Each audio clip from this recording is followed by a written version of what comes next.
ici, ça va être à Vrony Lemaire à prendre la parole. Je vais laisser ma collègue Inge la présenter.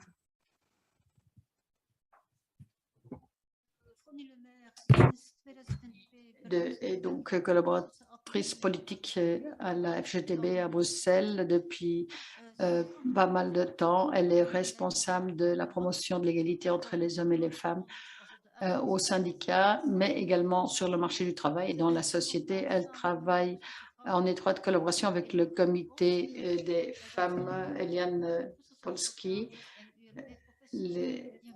une avocate et pionnière dans la lutte pour l'égalité des femmes en Europe.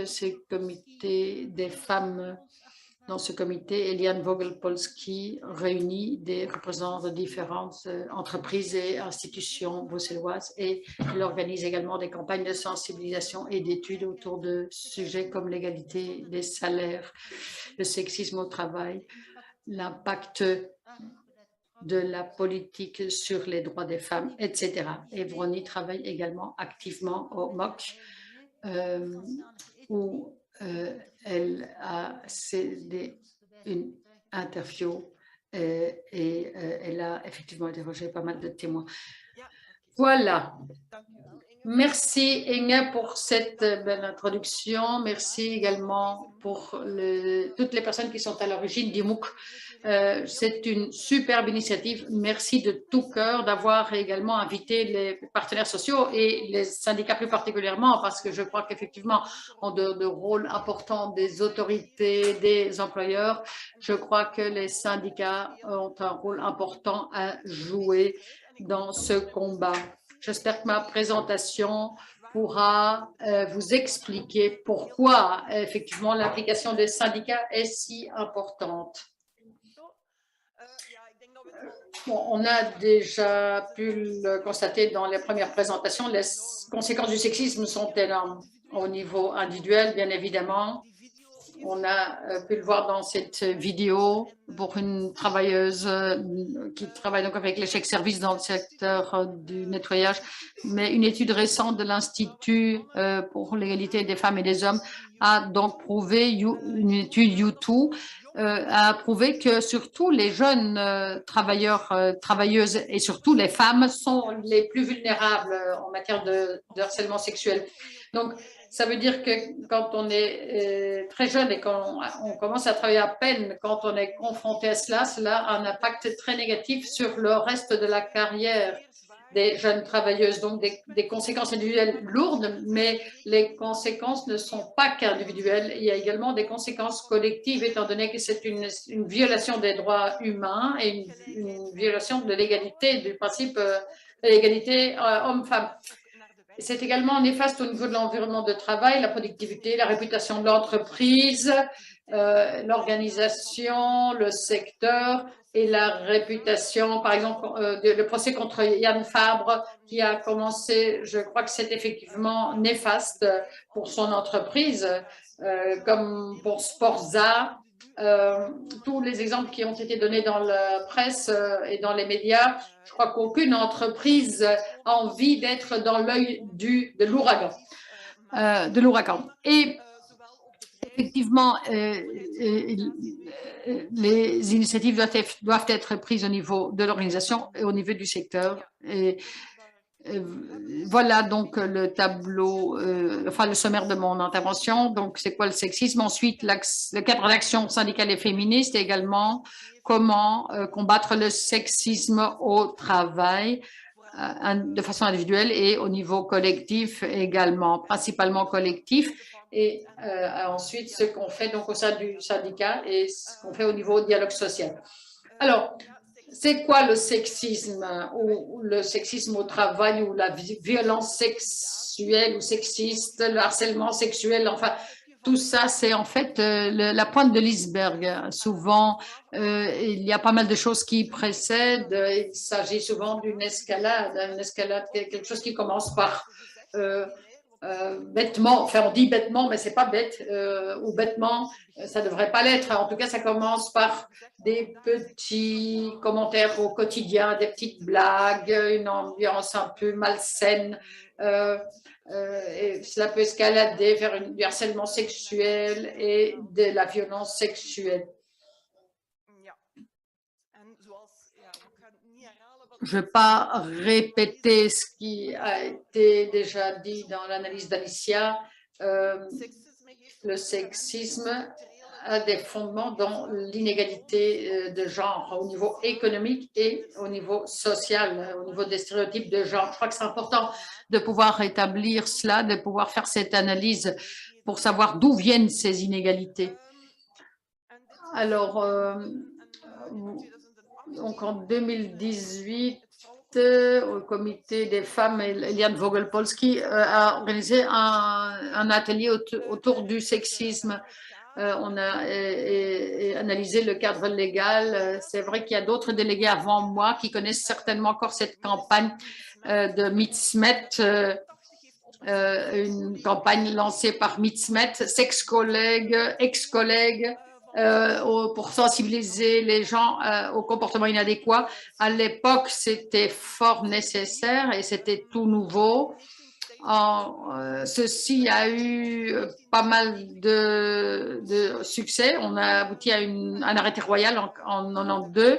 Le travailleur a donc eu du coup une responsabilité en matière de prévention et de suivi de comportements inadéquats. Et dans cet arrêté royal, on disait très clairement qu'il s'agissait de quelque chose qui était également destiné aux syndicats et que des mesures devaient être prises ou élaborées en collaboration avec les syndicats. Le combat contre le sexisme ou les comportements inadéquats, effectivement, était la base de ce cadre qui existe actuellement. En ce qui concerne le harcèlement au travail en général et le bien-être psychosocial, donc les risques psychosociaux en 2014 avec la loi qui était adoptée à l'époque. Et notre analyse dans ce groupe de travail composé de délégués syndicaux était que en allant creuser dans ce thème, la spécificité du harcèlement sexuel s'est perdue quelque peu. Ce qui a été dit par les délégués, notamment, c'est qu'il y avait une différence dans la pratique. Il y a une différence entre la violence sexuelle et la pratique du harcèlement en général. La violence sexuelle isole très souvent la personne en question, elle fragilise la personne. Et en fait, il s'agit de quelque chose de fort individuel. Et très souvent, il s'agit d'une série d'événements, étant donné que les auteurs reproduisent leur comportement en série. Et cela, effectivement, demande donc une approche très spécifique. Il est fort important que les syndicats, parce qu'en fait, ils ont été appliqués dès le départ, mais ce qui a été constaté, c'est que c'était très changeant parce que pas tous les délégués étaient au courant, pas tous les délégués étaient autant impliqués que certains. Et donc, notre plaidoyer dans le comité des femmes, donc au sein du syndicat, était d'effectivement d'y prêter davantage d'attention à un niveau collectif. Et ensuite, donc, le cadre d'action syndicale et féministe, comment s'y atteler au niveau collectif, comme le disait Alicia, nous avons effectivement le vaste phénomène d'inégalité de genre et d'inégalité tout court. Les syndicats belges se sont engagés en 2004 à faire certaines choses. Il y a la charte du gender mainstreaming qui est toujours un document politique très important, mais qui n'est pas acquis. C'est quelque chose qui a été signé et qui est réalisé dans la pratique. Non, c'est le résultat de notre travail en tant que responsable de genre. Nous devons faire en sorte que cette charte vive, qu'elle soit mise en pratique, qu'elle soit réellement appliquée par tout le monde et qu'elle soit portée par tous et par toutes. Et je crois qu'il est important de mentionner également que cela doit cadrer dans cet ensemble de valeurs dont on parle également en interne. il faut que cela puisse se placer dans tout ce qui concerne le travail contre l'inégalité, la défense de la diversité, la solidarité. J'ai commencé maintenant à travailler sur le racisme, quelque chose sur lequel travaille le Parlement bruxellois. Et effectivement, dans notre résolution pour le concret de la FGTB Bruxelles, on disait, voilà, on veut que le sexisme soit traité au même niveau que le racisme. Mais en suivant les assises du racisme au Parlement à Bruxelles, en fait, j'ai pu constater que le racisme est un problème aussi important que le sexisme.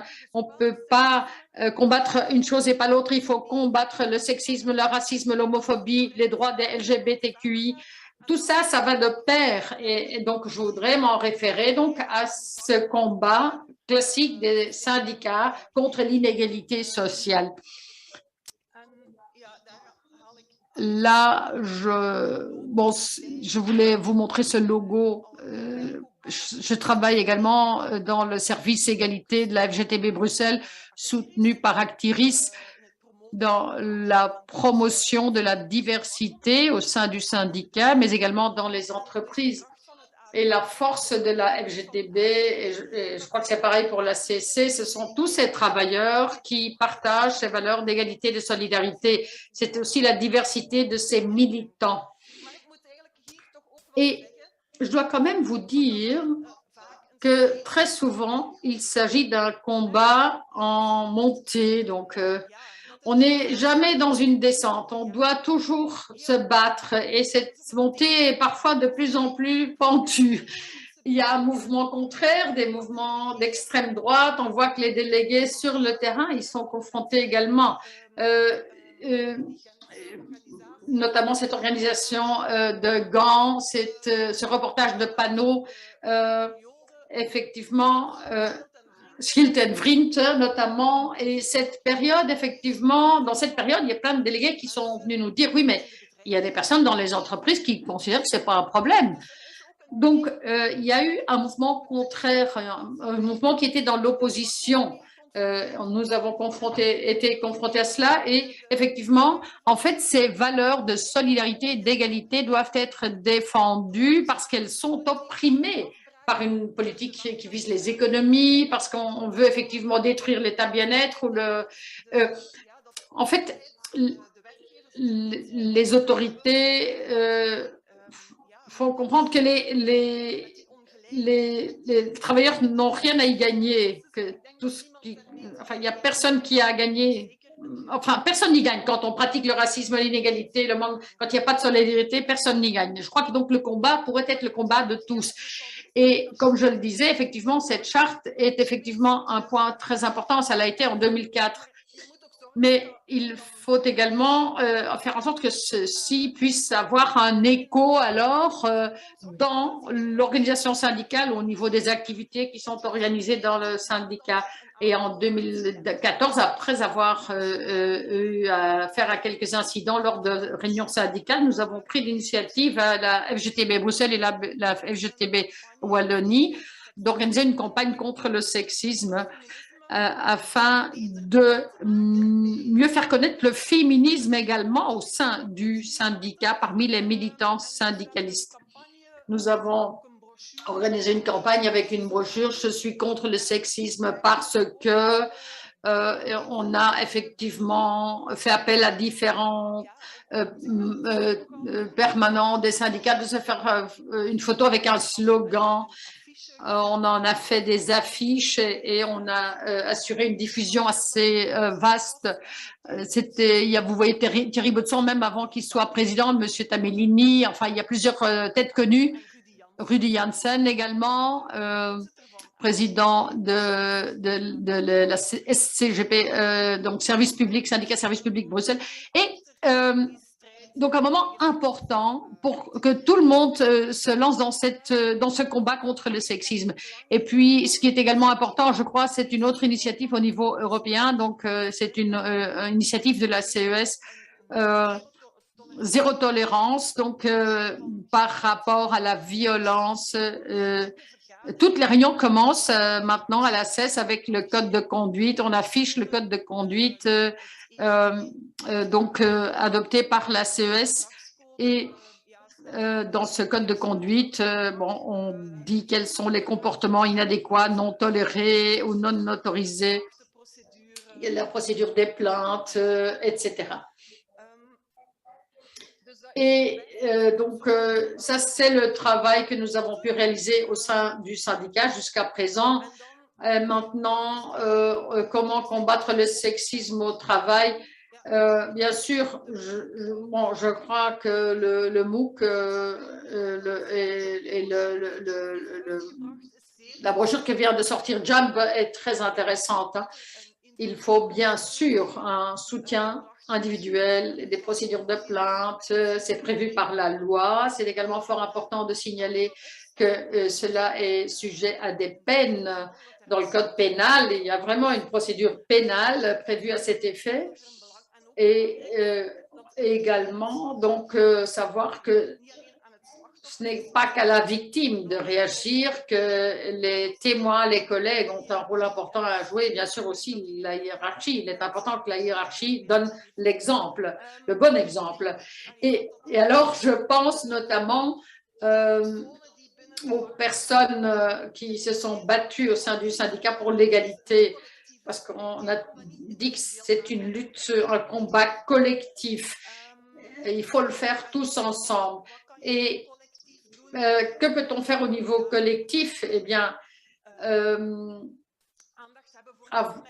prêter attention aux remarques, aux attitudes basées sur les différences de genre. Il y a le rôle des délégués syndicaux ou syndicales, le dialogue social également. Et je vais vous donner quelques exemples en la matière. Il y a une campagne créée par FOSS avec la FGTB et également l'Organisation internationale de la FGTB. Donc, c'est une campagne internationale parce qu'on n'est pas confronté au sexisme qu'en Belgique. Il y a d'autres pays où le sexisme au travail est également omniprésent. Et ce site web dit, voilà,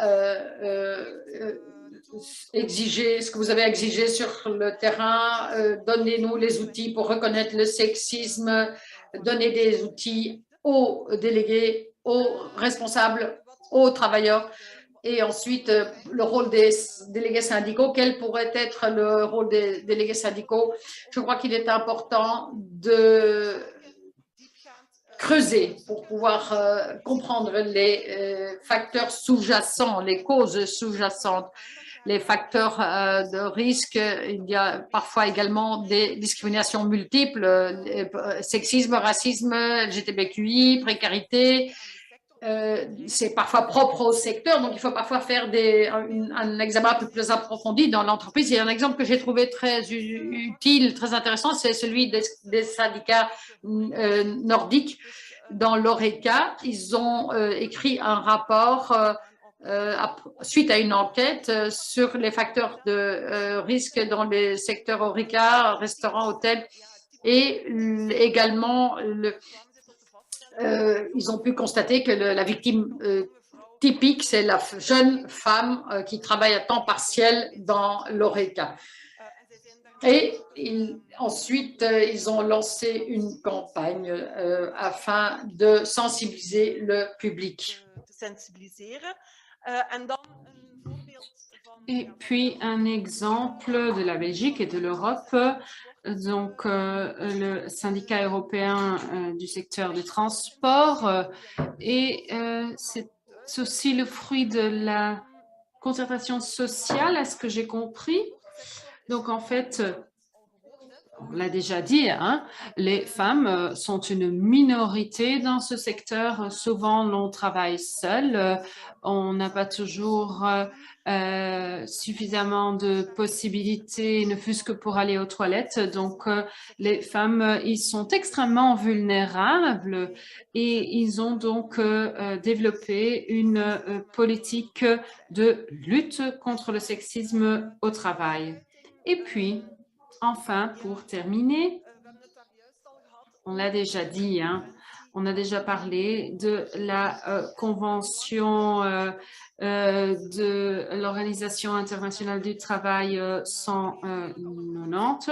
La Belgique dispose déjà d'un bon cadre réglementaire. Or, nous pensons que cette convention permet d'améliorer encore le cadre belge existant.